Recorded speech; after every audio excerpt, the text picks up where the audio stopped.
Hello everyone, welcome to maths universe. आप सभी का वेलकम है मेरे चैनल मैथ्स यूनिवर्स में। कैसे हैं आप सब? आई होप आप सब बहुत अच्छे होंगे। मैं भी बहुत बढ़िया हूँ। हम स्टार्ट कर रहे हैं ट्रिग्नोमेट्री की सीरीज। हमने प्रीवियस वीडियो में क्वेश्चन 5 क्वेश्चन करे थे अपने ट्रिग्नोमेट्री एक्सरसाइज, ट्रिग्नोमेट्री चैप्टर के इम्पोर्टेंट क्वेश्चन। आज हम उसी सीरीज को आगे बढ़ाते हुए हम आगे के 5 इम्पोर्टेंट क्वेश्चंस को लेकर आई हूँ मैं, जिन्हें हम सॉल्व करना सीखेंगे और उनकी ट्रिक भी सीखेंगे कि कैसे कैसे उनको हम सॉल्व कर सकते हैं, मीन्स उनकी ट्रिक क्या है। ठीक है, तो उससे आपकी बहुत हेल्प हो जाएगी आपके एग्जाम्स में, आपके बोर्ड के एग्जाम्स में आपकी बहुत हेल्प हो जाएगी उन क्वेश्चंस को सॉल्व करने के लिए। आपका टाइम कंज्यूम ज्यादा नहीं होगा, इजीली आप उन्हें क्वेश्चन सॉल्व कर लोगे। तो स्टार्ट करते हैं, टाइम ना वेस्ट करते हुए अपनी क्वेश्चंस की सीरीज में स्टार्ट करते हैं। तो हम फर्स्ट क्वेश्चन पे आ जाते हैं अपने। हमारा फर्स्ट क्वेश्चन क्या है हमारी स्क्रीन पे? Find the value. हमें वैल्यू फाइंड आउट करनी है 1 minus cot square 45 divided by 1 plus sine square 90 is equal to 10। हमें ये सॉल्व करना है। ठीक है, कैसे करेंगे? सिंपल, हमें वैल्यू पुट करनी है। अब आप सब जानते हैं कॉट 45 की वैल्यू क्या होती है? 1। एंड सेम साइन 90 की वैल्यू क्या है? 1। तो सिंपल सी बात है, जब वैल्यू 1 है इट मीन्स 1 माइनस 1 का स्क्वायर डिवाइडेड बाय 1 प्लस 1 का स्क्वायर इज इक्वल टू 10। अब सिंपल सी बात है, यहाँ पे सॉल्व करने की जरूरत ही नहीं है, क्योंकि 1 माइनस 1, 1 का स्क्वायर 1 होता है। एंड 1 माइनस 1 यहाँ जब न्यूमरेटर में 0 आ गया है तो डिनोमिनेटर में कुछ भी वैल्यू हो, आंसर ने तो 0 ही होना है, क्योंकि जब न्यूमरेटर 0 हो चुका है इट मीन्स इस क्वेश्चन का आंसर है 0 है। आप इजीली इन्हें सॉल्व कर लोगे। सेम ऐसे हम अपने क्वेश्चन नंबर 2 पे आ जाते हैं। If cosec theta is equal to 5/4 find the value of cot theta. अब एक सिंपली जो हमने अपनी एक्सरसाइज, जो हमने अपने चैप्टर में सीखा है कि हम क्या करें, क्या करते हैं हम यहाँ पर एक ट्रिक ले लेते हैं जो अभी तक हम सीखते आ रहे थे, बट मैं आपको एक छोटी सी ट्रिक और बताऊंगी इस क्वेश्चन को इजीली सॉल्व करने की ट्रिक। बट उससे पहले जो मेथड हम अभी तक करते आ रहे हैं अपनी एक्सरसाइज में, क्या मेथड था? यहाँ है हमारे पास कॉसेक थीटा की वैल्यू, हमें फाइंड आउट करनी है कॉट थीटा की वैल्यू। कैसे फाइंड आउट करते थे? इसके लिए एक ट्रिक होती है, पाइथागोरस थ्योरम सबने पढ़ी है। क्या होती है? Hypotenuse square is equal to perpendicular square plus base square. But अब जो ट्रिग्नोमेट्रिक रेशियोज हैं, कितने रेशियोज हैं? 6 रेशियोज। उनमें पाइथागोरस थ्योरम के फॉर्मूले कैसे फिट होते हैं? तो उसकी ट्रिक है पंडित, बद्री, प्रकाश, हर हर बोले। अब आप सब सोच रहे होंगे कि मैंने ये क्या लिख दिया बोर्ड पे। तो ये कुछ नहीं है, P means perpendicular, B means base and H means hypotenuse. ये है पाइथागोरस थ्योरम ही, बट इसको हम ट्रिग्नोमेट्रिक रेशियोज में कैसे पढ़ेंगे? जो डिवाइडेड है इट मीन्स ये डिवाइड में है आपस में। ठीक है, तो जो फर्स्ट डिवाइड वाला है means perpendicular upon hypotenuse, it means ये क्या है?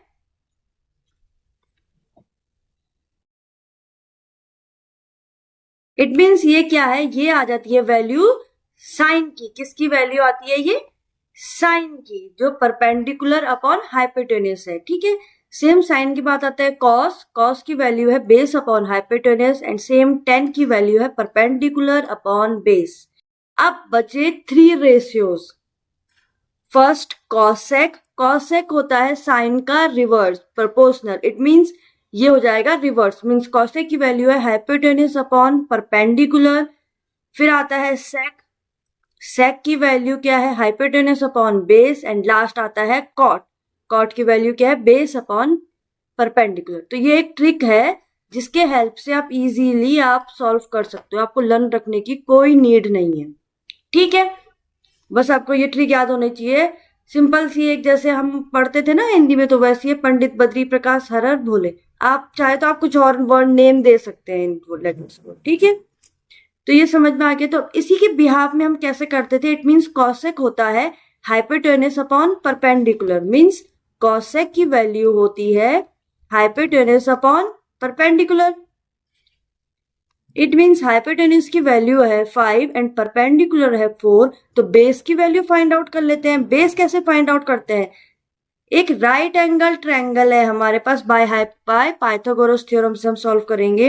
हाइपोटेन्यूज हो गई मीन्स ये 5 हमारे पास गिवन है, परपेंडिकुलर मीन्स 4 हमारे पास गिवन है। हमें ये साइड फाइंड आउट करनी है। बेस मीन्स पाइथागोरस थ्योरम क्या है? Hypotenuse square is equal to perpendicular square plus base square. So value put कर दो, मीन्स 5 का स्क्वायर मीन्स 25। मैं सीधा वैल्यू लिख रही हूँ। It means 25 is equal to perpendicular है 4, 4 का square it means 16 plus base का square it means 25 minus 16 it means 9। So base का स्क्वायर है इट मीन्स रूट का 9 इट मीन्स बेस आ गया 3। अब बेस की वैल्यू भी आ गई हमारे पास, कितनी आ गई? 3। अब जब बेस की वैल्यू हमारे पास गिवन हो गई है तो हमें क्या फाइंड आउट करना है? Cot theta. क्या फाइंड आउट करना है? Cot theta. अब कॉट थीटा का क्या है? Base upon perpendicular. It means cot क्या था? Base upon perpendicular. तो बेस कितना आया? 3/4। समझ में आ गया? एक मेथड तो हो गया ये जो हम अभी तक करते आ रहे थे अपनी फर्स्ट ट्रिग्नोमेट्री क्लास 10th की फर्स्ट एक्सरसाइज में हमने यही सीखा है, पाइथागोरस थ्योरम की हेल्प से अपनी सारी रेशियोज की वैल्यू फाइंड आउट करना। अब एक मेथड और सिखा देती हूँ। क्या मेथड है? सिंपल सा जो क्वेश्चन पूछा गया है, जो हमारे पास गिवन है क्वेश्चन में, उसमें हम क्या फाइंड आउट कर लो? उनका आपस में कोई रिलेशन तो नहीं है। अब रिलेशन कैसे देखते हैं? कॉसेक थीटा और कॉट थीटा गिवन है तो इनका कोई रिलेशन है आपस में? यस। हमने एक आइडेंटिटी पढ़ी है। आइडेंटिटी क्या है? Cot square theta is equal to cosec square theta -1। ये हमने आइडेंटिटी पढ़ी है तो हम सिंपल सीधा वैल्यू पुट कर देंगे। कैसे? कॉट स्क्वायर थीटा, कॉट की वैल्यू हमें फाइंड आउट करनी है। कॉसेक की वैल्यू क्या है? 5/4 का whole square -1 it means 25 minus 16 -1।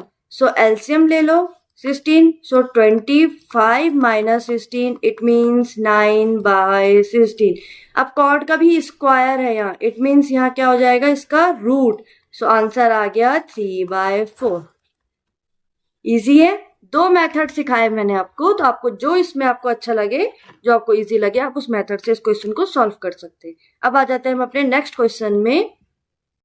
If theta की वैल्यू है 45 then what is the value of this equation?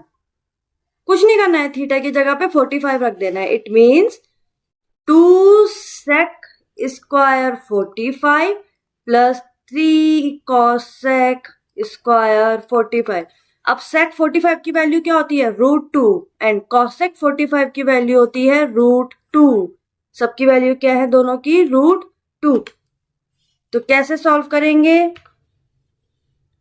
2 multiply √2 का होल स्क्वायर प्लस 3 मल्टीप्लाई √2 का होल स्क्वायर। सो आंसर आ गया 2 multiply cancel out 2 plus 3 multiply 2 it means 4 plus 6। सो आपका answer आ गया है 10। बहुत इजी है। तो समझ में आ गया? कुछ नहीं करा मैं। हमें क्या पता होना चाहिए यहाँ पर? मेन ट्रिक क्या है क्वेश्चन को सॉल्व करने की? हमें इन क्वेश्चनों की जो भी डिग्री है, हमें उनके फॉर्मूले पर, हमें उनकी वैल्यूज पता होनी चाहिए। और वैल्यूज को कैसे निकालते हैं, कैसे सॉल्व करते हैं, इसकी भी मैंने अपनी एक वीडियो में ट्रिक बताई है। बट मैं आपको एक रिसेंट एक वीडियो पोस्ट कर दूंगी जिसमें आपको ट्रिक्स की हेल्प से आप कैसे ट्रिग्नोमेट्रिक रेशियोज के वैल्यूज फाइंड आउट करते हो ऑल डिग्रीज में, 0 to 90 डिग्रीज में कैसे फाइंड आउट करते हैं, उसको आप देख लेना, आप उसके आपको हेल्प मिल जाएगी। अब आ जाते हैं हम अपने नेक्स्ट क्वेश्चन नंबर 4 पे।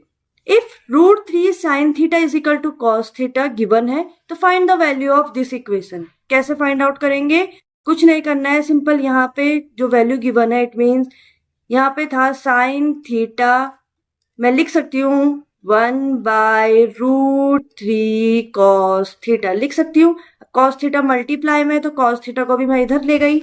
तो सिंपल सी बात है, मैंने क्या कर दिया, cos थीटा आ गया इसके साथ डिवाइड में cos theta. It means sin by cos theta बन गया tan theta is equal to tan की कौन सी वैल्यू जो 1/√3 होती है? tan 30 की।